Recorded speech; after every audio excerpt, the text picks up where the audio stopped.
From the moment Barbra Streisand stepped into the spotlight, her love life proved nearly as captivating as her voice, filled with passion, ambition, heartbreak, and men who left lasting marks on her life. She dated Hollywood's elite, navigated messy entanglements, and inspired endless speculation, but a handful of relationships rose above the rest as unforgettable chapters in her story. The first and perhaps most formative was Elliot Gould, the man who knew her before the world did. They met in 1961 as struggling young actors auditioning for I Can Get It For You Wholesale, where Gould, already cast, noticed the nervous but magnetic Streisand handing out her phone number in a flurry of post-audition anxiety. He was the one who called, and soon she had landed both the role and her future husband. Married in 1963, they welcomed a son and appeared to embody young Hollywood love, but the reality behind the scenes was far more volatile.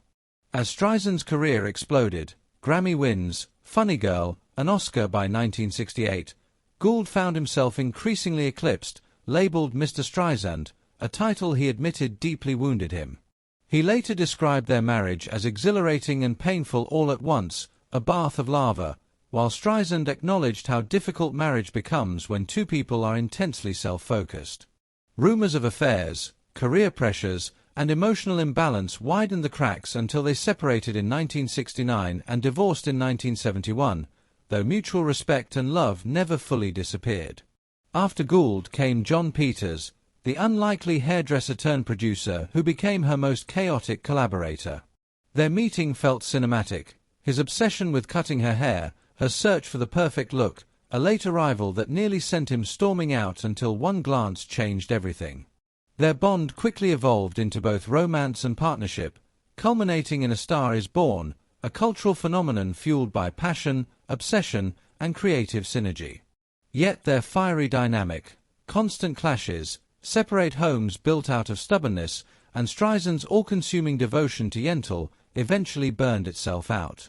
Still, they emerged as friends, with Peters later calling her the love of his life and crediting her with reshaping his worldview.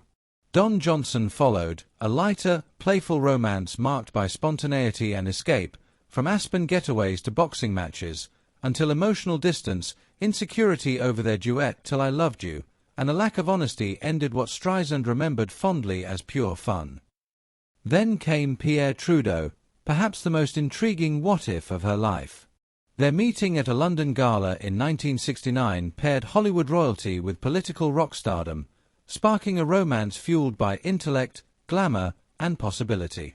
Streisand even imagined life as Canada's First Lady, but the realities of religion, politics, motherhood, and career ultimately pulled them apart, though her affection for Trudeau endured long after his death. Decades later, Streisand surprised the world again with Agassi, a relationship defined by fascination, humor, and a massive age gap. Agassi famously compared to wearing hot lava. Finally, after years of intensity and reinvention, she found lasting love with James Brolin, whom she met on a blind date in 1996. What began with a cheeky comment about his haircut blossomed into one of Hollywood's rare enduring marriages, built on mutual respect, safety, humor, and partnership.